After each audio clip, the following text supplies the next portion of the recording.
4 लेनमा विस्तार भइरहेको महेन्द्र राजमार्गको नानगढ बुटोल सडक खण्डको पूर्वी खण्डको प्रगति 58% पुगेको छ। नानगढ बुटोल सडक योजना पूर्वी खण्डका अनुसार फागुन मसान्तसम्म यस खण्डको प्रगति 58.6% पुगेको हो। योजनाका सूचना अधिकारी इन्जिनियर शिव खनालका अनुसार यस खण्डको नानगढबाट दाउन्नेसम्मको 65 किलोमिटर मध्ये 45 किलोमिटर सडक कालोपत्रे भइसकेको छ। निर्माण पूरा भएका पुलमा लिङ्क रोड पुललाई सडकसँग जोड्ने निर्माणको काम बाँकी भएकाले पुलबाट पनि यातायात सञ्चालन हुन समय लाग्ने उहाँले बताउनुभयो। दुम्की बासको बिने खोलाको पुल आगामी मनसुन अगाडि नै निर्माण गर्ने गरी तीव्र गतिमा काम भइरहेको खनालको भनाइ छ। केही हप्ता अगाडि अत्याधिक भारवाहन गरेको ट्रकका कारण पुल भाँचिँदा अहिले डाइभर्सन गरी सवार साधन सञ्चालन भइरहेको छ। बर्खामा डाइभर्सनबाट यातायात सञ्चालन गर्न कठिन हुने हुनाले बर्खा अगाडि नै नयाँ पुल निर्माण गरिसक्ने गरी काम अगाडि बढाइएको खनालले बताउनुभयो। सडक विस्तारको ठेक्का पाएको चिनिया निर्माण company China state construction engineering लिमिटेडका ठेक्का सहव्यवस्थापक राकेश झाले अहिले विभिन्न 42 ठाउँमा सडक विस्तारको काम भइरहेको बताउनुभयो। फागु पूर्णिमा अगाडिसम्म 650 जना कामदारले काम गरिरहेको भन्दै उहाँले होलीको बिदापछि आजबाट काम पुनः सुरु भएको जानकारी दिनुभयो। अहिले सडक विस्तारका लागि 17 वटा ग्रेडर, 8 वटा ठूला मिक्सर, नाली निर्माण भएको स्थानमा 30 वटा साना मिक्सर, 83 वटा टिप्पर प्रयोग भइरहेको ठेक्का सहव्यवस्थापक झाले जानकारी दिनुभयो।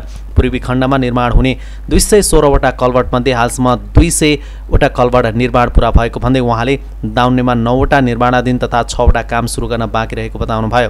त्यस्तै दलदलीमा निर्माण हुने कलभर्टमा विवादका कारण काम रोकिएको उहाँको भनाइ छ।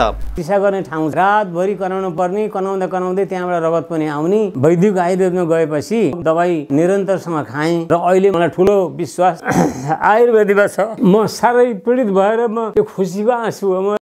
4 लेनमा विस्तार भइरहेको महेन्द्र राजमार्गको नानगढ बुटोल सडक खण्डको पूर्वी खण्डको प्रगति 58% पुगेको छ। नानगढ बुटोल सडक योजना पूर्वी खण्डका अनुसार फागुन मसान्तसम्म यस खण्डको प्रगति 58.6% पुगेको हो। योजनाका सूचना अधिकारी इन्जिनियर शिव खनालका अनुसार यस खण्डको नानगढबाट दाउन्नेसम्मको 65 किलोमिटर मध्ये 45 किलोमिटर सडक कालोपत्रे भइसकेको छ। निर्माण पूरा भएका पुलमा लिङ्क रोड पुललाई सडकसँग जोड्ने निर्माणको काम बाँकी भएकाले पुलबाट पनि यातायात सञ्चालन हुन समय लाग्ने उहाँले बताउनुभयो। दुम्की बासको बिने खोलाको पुल आगामी मनसुन अगाडि नै निर्माण गर्ने गरी तीव्र गतिमा काम भइरहेको खनालको भनाइ छ। केही हप्ता अगाडि अत्याधिक भारवाहन गरेको ट्रकका कारण पुल भाँचिँदा अहिले डाइभर्सन गरी सवार साधन सञ्चालन भइरहेको छ।